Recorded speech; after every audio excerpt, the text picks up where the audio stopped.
السلام عليكم اخواني الكرام، اخواتي الكريمات. كنتمنى بانكم تكونوا بخير وعلى خير وبصحه جيده. في الفيديو ديال اليوم اخوتي غادي نهضروا على الصدمه ديال النظام الجزائري، بحيث انهم قاموا بسحب السفير ديالهم من مصر.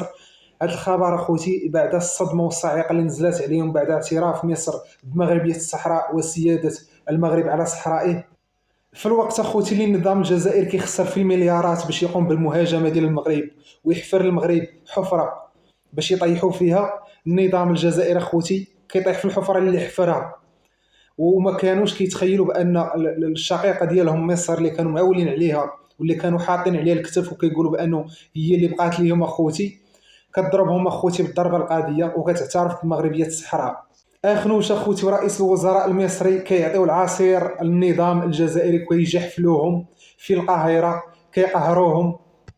ومصر اخوتي اكدت بصريح العباره الصحراء مغربيه وغادي تبقى مغربيه. هذه الزياره ديال العزيز اخنوج اخوتي وزير الخارجيه ناصر بوريطه ما مشاوش لمصر غير هكاك باش تعترف لنا مصر بمغربيه الصحراء، ولكن مشاو اخوتي باش يقوموا بعده اتفاقات وعده تعاونات كتشمل عده قطاعات.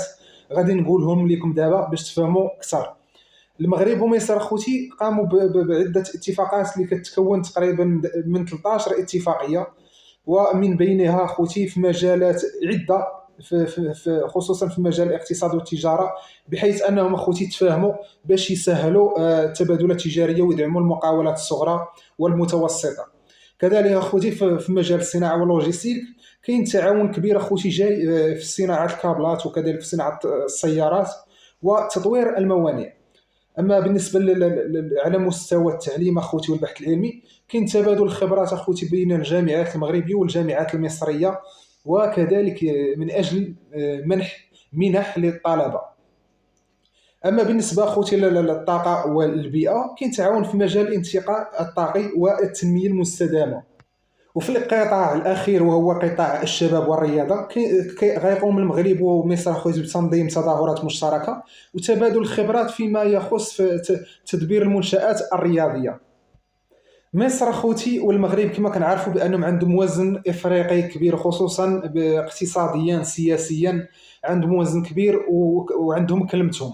ولهذا اخوتي هذا التعاون المشترك غادي يساهم اخوتي غيخلي لهاد البلدين اخوتي بمواجهه التحديات العالميه، سواء اخوتي من غلاء الاسعار ولا من مشاكل سلاسل الامداد. والهدف اخوتي من هذا التعاون هو نوصلوا لواحد التكامل اقتصادي حقيقي ونستافدوا من الموقع الاستراتيجي ديالنا بجوج. في الاخير اخوتي كنقول مبروك اخوتي لبلادنا باعتراف مصر بمغربيه الصحراء. الجزائر اخوتي درك ما بقى لها حتى شي حاجه، يعني الان ما بقى لها حتى شي حاجه، درك صافي سالات. الشريك الوحيد تقريبا اللي بقات كتعول عليها هو درك حط يده في يد المملكه المغربيه، وغيكون يعني احسن قرار دارته مصر في حياتها. كنتمنى اخوتي النجاحات من هنا لقدام المملكه المغربيه بلادنا اخوتي، والتفوق في جميع الميادين. هادشي اللي كاين اخوتي، وتحياتي لكم.